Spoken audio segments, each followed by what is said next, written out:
Hello. In the chuck of my lathe is the end of a Ford BB truck drive shaft. It's quite a lot bigger than I need, but I'm going to turn it down and make a little bush that will go on the end of the input shaft for the Volvo conversion and will go into the bearing. I could actually buy a bearing that has a smaller bore than normal and would actually fit the Volvo input shaft directly, but I need to extend the input shaft a little bit, so this bush will effectively extend the shaft just a little bit, about 1/8 of an inch or so. Let's get this down to a diameter and get the end squared off, and then we'll drill it and bore it so it's just a nice easy fit on the input shaft of the Volvo box. I just sent this boring bar through on a spring pass, and I've just put this in and I'm going to take a measurement. I thought I was recording, but I don't think I was. Okay, that doesn't quite want to go in. That would press on, I would dare say, but I don't want it as a press fit.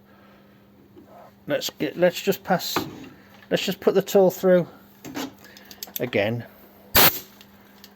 at the same setting, what they call a spring pass.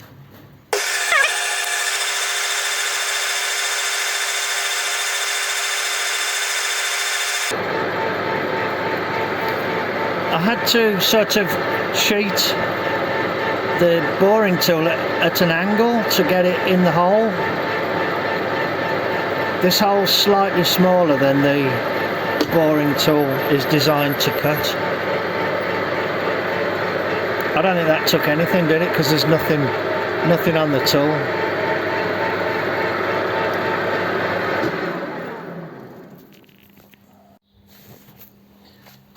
Here's my piece. I don't know why I bothered making this. I could have bought a bearing that would do the job. It ain't even finished yet. So this is like light press fit on there. So what I'm going to do, I'm going to light press fit it on, and then put this in the chuck, but put a centre on that centre there, and then skim it to 15mm. I tried to make it a slip fit, but I just can't do it. I ain't got the tools. Okay, here's the bush for the input shaft. This isn't the input shaft I'm going to use, but I'll have to just work out how to do what I want to do. Yeah, that's a bit of a press fit, that is. Okay. Right. So that can be turned down to fit into a 17mm bearing now. Right, this needs to be finished to 17mm. Now, I've just measured it, and it is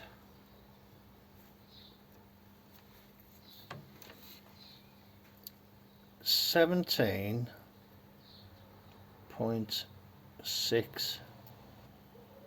I'll just take 5 there and then work my way down to it.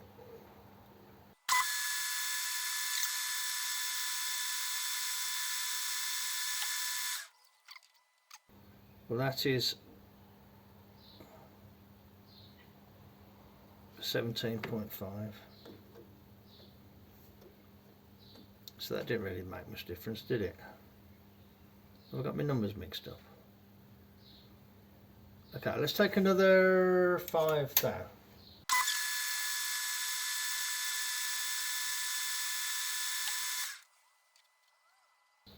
Right, that's 17.35. 0.3 is 12 there. Let's take another 6 down.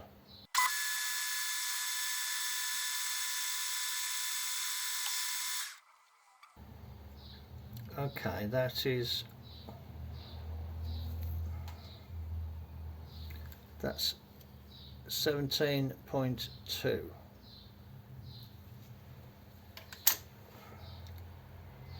Point 2 is 8th there.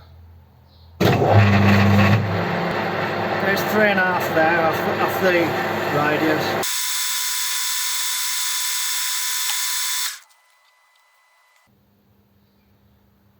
Well, that says 17. I've got a bearing there I can try on. So what I'll do, I'll just put a chamfer on it.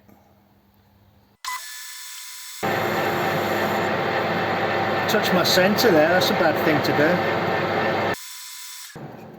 So what I'll do, I'll try the bearing on, and I might just polish it a little bit. I'm a bit annoyed that I touched my centre there. Never mind. Okay. Well, that don't go on, so I'm a little bit off somewhere. But I have a file. That's good actually, because I can kind of file it to fit now.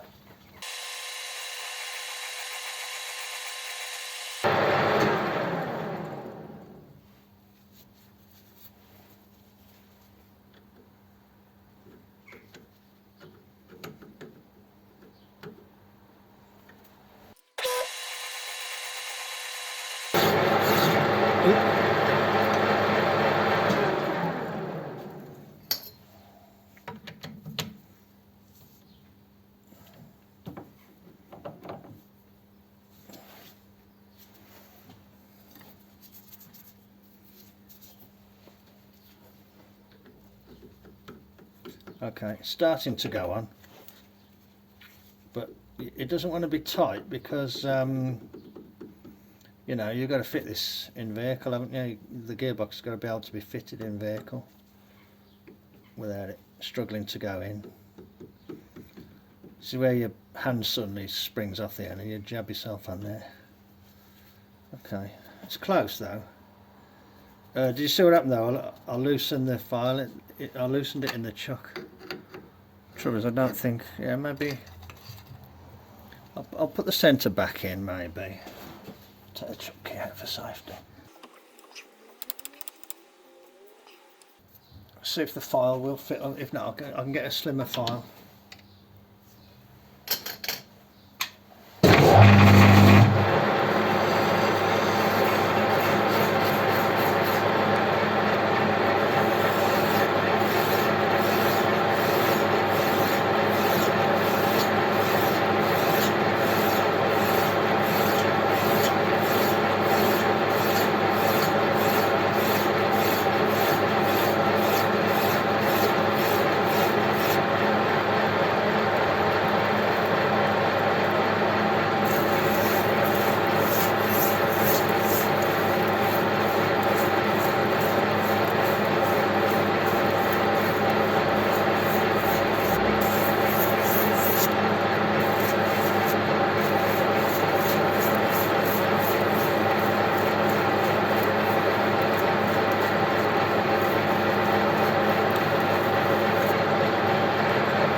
Yeah, that's alright.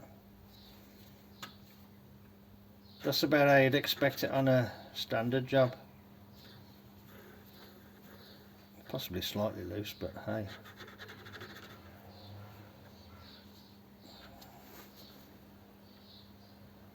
Yeah, a couple of thou there. It's alright. Yeah, overdid the polishing. Still, hey ho.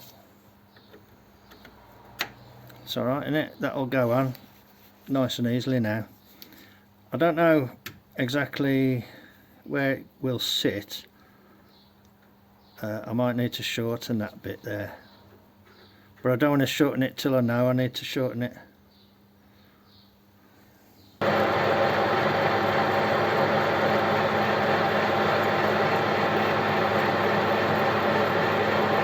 Let me go and try this bearing on a Ford, you know, a Ford input shaft. Might be a bit loose, that might. I might have to do another one.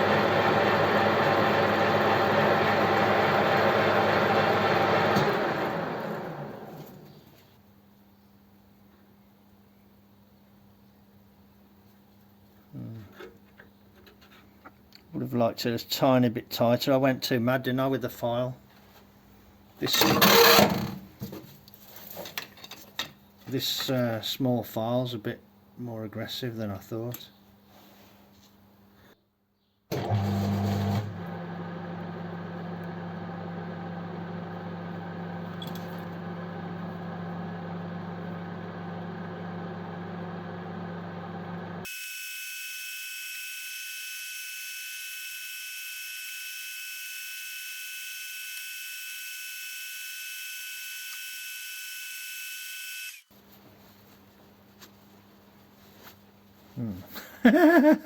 Oh God, what have I done? Okay, right out. Okay. Actually, let's put more of a knurl on than I thought. I didn't think it was doing anything. Okay, righto. Well, that's either that's a real fix or kill or cure, isn't it?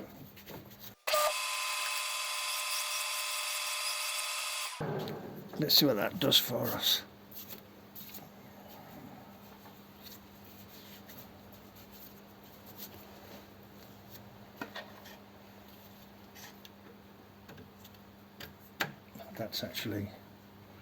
That's actually pretty good, I'd say. Yeah, I like that. That's actually okay. Yeah, that's all right. It was only a very light knurl, it wasn't deep. That's okay. Amazingly, I think I've recovered that. I think I've got away with that. I think I've recovered the situation. That actually fits pretty good. It's amazing how much you can take off with a file if you're not careful. And if you probably can't see it on the camera, but the knurls are very shallow with a big kind of plateau, if you like. So I think we'll be okay there. And you know, it's one of them, innit?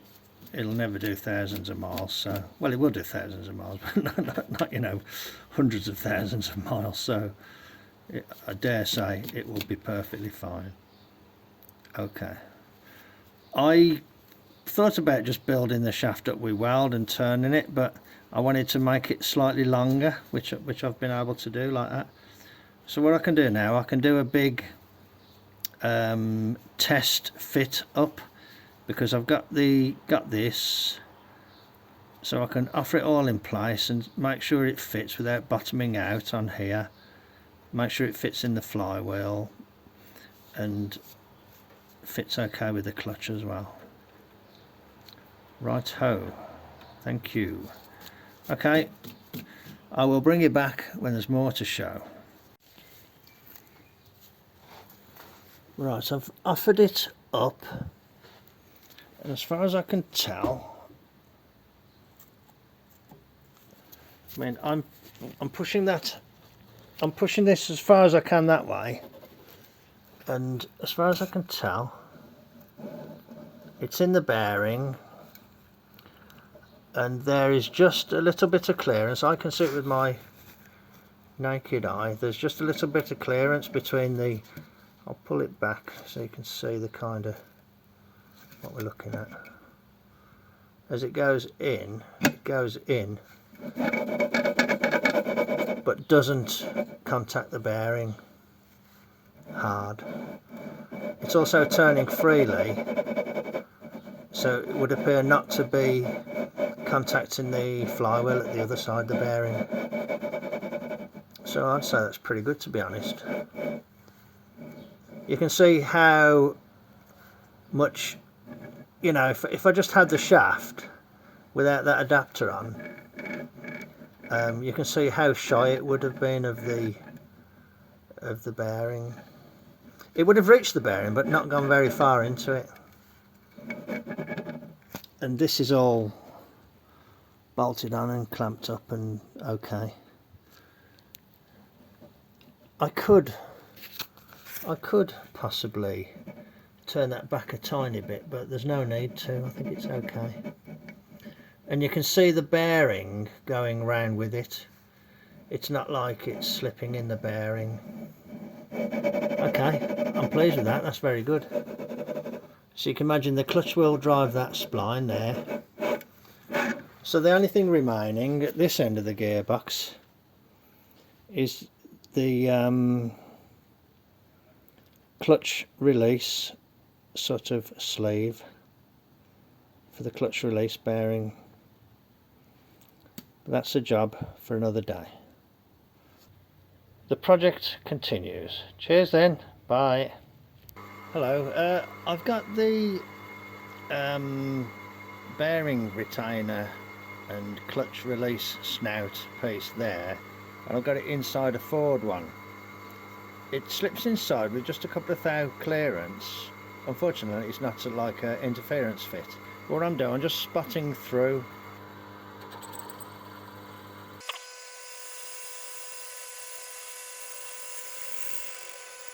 So I'm just spotting through there. This is an experiment to see if this could just be bolted through and hold it all in place and still work with enough clearance for the clutch forks. So let's see what I've got when I take this apart. I've been working on the mating of these two pieces. I had it in the milling machine and I drilled through those 4 holes so that it matches up with the Volvo one.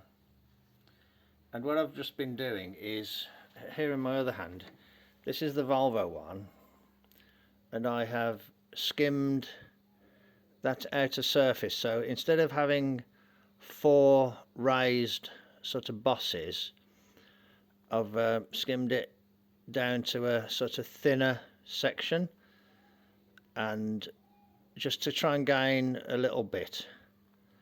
So I've thinned that down a bit, and I've been thinning that surface down, and it mated together nice and cleanly until I took one more skim and it didn't mate, and then so I've had to go in there and take a skim off that internal surface there, and now it mates together okay. So what I'm going to do is bolt through this piece and hold it on. I need to kind of spot face these holes, so I'll bring you back when there's more to show.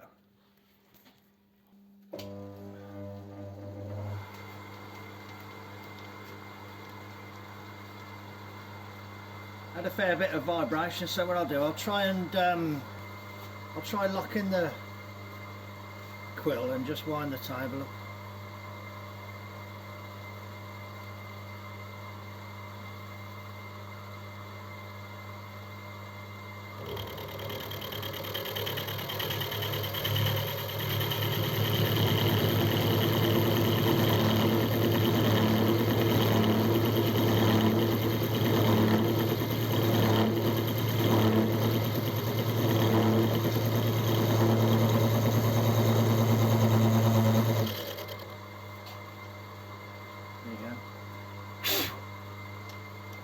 Okay, so I just need to repeat that on the other corner. I've done 3, just got to do the 4th one.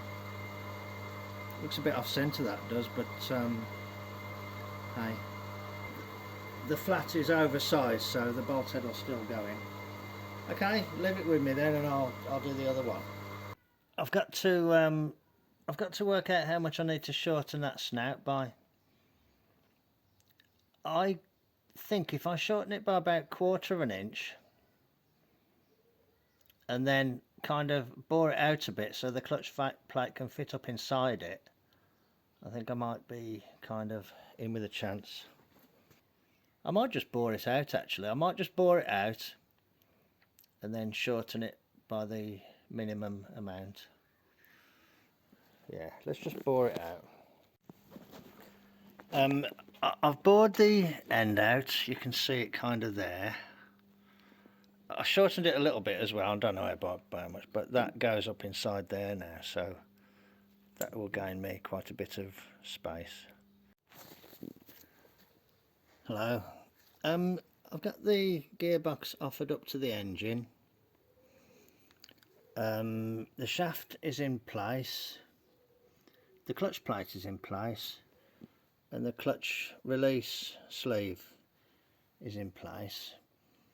And I think I did the right thing to just shorten it a little bit, that snout, because it isn't touching. Hang on, let me sort of show you that you can, it spins like that. I'm just going to reach in there and pull the clutch plate towards me, so you can see that that has now closed up that clearance. Now I'll push it away again and you'll see that there's maybe I can poke it with this thing actually. There, that's pushed against the flywheel now. So that's how much clearance there is. So that's spinning freely now. And I bought it out, it was a good loose fit. It wasn't anywhere close to that thing. So it is clear. So other than a release fork and bearing and putting the clutch on, the clutch cover plate, that's actually the end of the adaption job at this end. And I need to clean that sleeve up, obviously it's a very old one, but I think that that is a good, viable, workable conversion. It's yeah, I think I'm quite pleased with my progress so far. It's quite a big job. I wouldn't recommend it for anybody, but it was just one of those things that I wanted to try and do. I've had this box quite a few years. Okay, righto. As far as I can tell though, this is looking good. Righto, as always, back in a bit. Cheers then, bye. I've kind of forgot that there's a little bit more to do. You've got to drill clearance holes in the back of the bell housing to clear the shift rails here. So what I've done, I've just took this shift rail and I just turned, so there's a little pip on the end there. What I've done, I've just put that through the three things like that, and give it a tap with a big hammer like that. It was a bit sharper than that when I started. Okay, just show you there's a little thread on the forward barn, you know, about the usefulness of lathes, and you know, imagine the work I've done on here. You couldn't have done it without a lathe and a milling machine. This is the sort of work that it's for, isn't it? These holes are 23 millimeters, which is 905 thou. So I did that one, wound it over 905 thou and did that one, and I wound it with another 905 thou, and I'm doing this one. So I thought I might as well film this one, seeing as it's the last one. I've gone in with a little centre drill, and then I'm going through with this drill.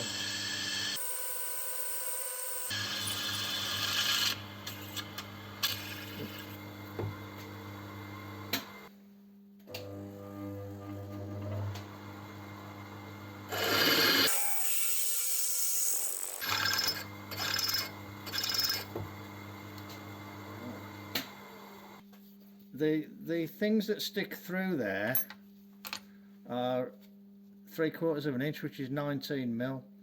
So what I've got is a 20 mil end mill.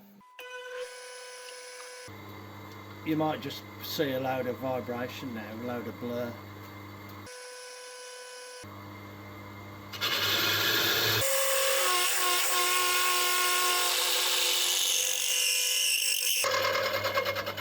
Cool. Okay. I think that came out okay. 3 clearance holes. As long as they're bigger than 19mm, bigger than 3/4 of an inch, they're okay, so they should be 20mm. Quite neat actually, the way they've come out. A bit thin there, but you can't help that, can you? You got to work with what you got. Okay, righto. Back in a bit. Well, they look pretty well aligned, don't they? And they've only got a big clearance, so that's good. These are the little things that stick through. They you push them in from the other side and they just stick through. So we've got to come through those holes like that there.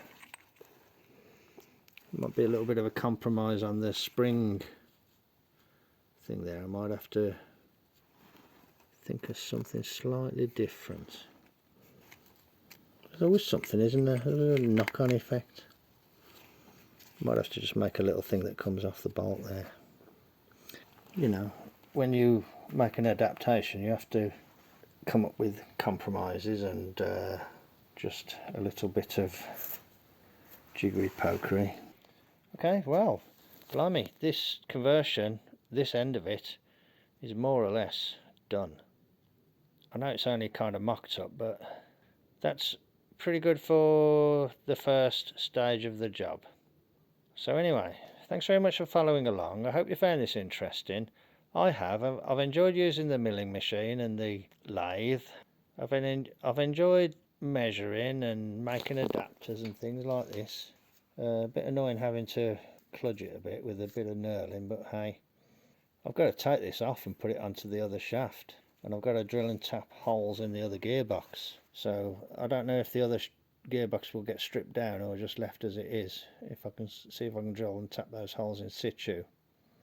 That might be quite difficult though. Anyway, as I quite often say, that's another job for another day.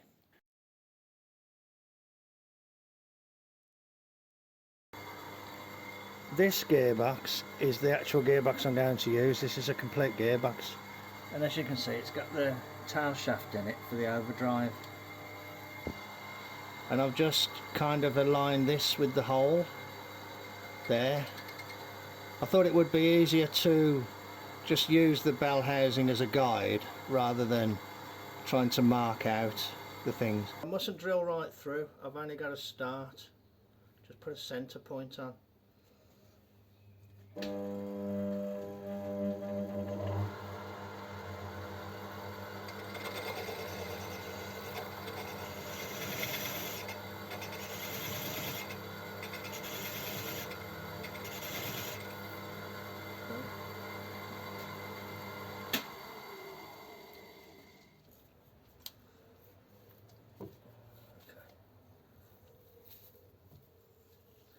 I know this one doesn't go in very much because it's a taper tap. That might be it actually. Oh, maybe not. But the thing is, once you've got the thread started, you can take them over on the bench and finish them off.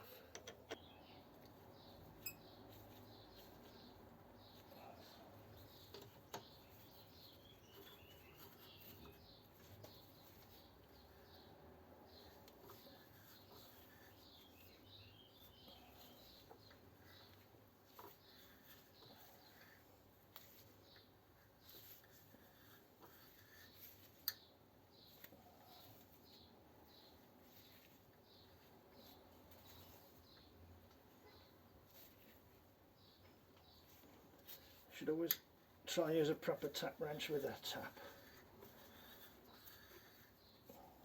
But anyway, there's my little drilling and tapping exercise on the actual gearbox I'm going to use. So that's worked out okay, I think. I just had to think about how to remove that bushing from the end of that shaft. So I've just come here with a parting tool and put a groove in it. Maybe that will help. Oh, easy, great, look at that. Okay. I managed to kind of get the last part out with it being just less than a half of it. It was a bit easier.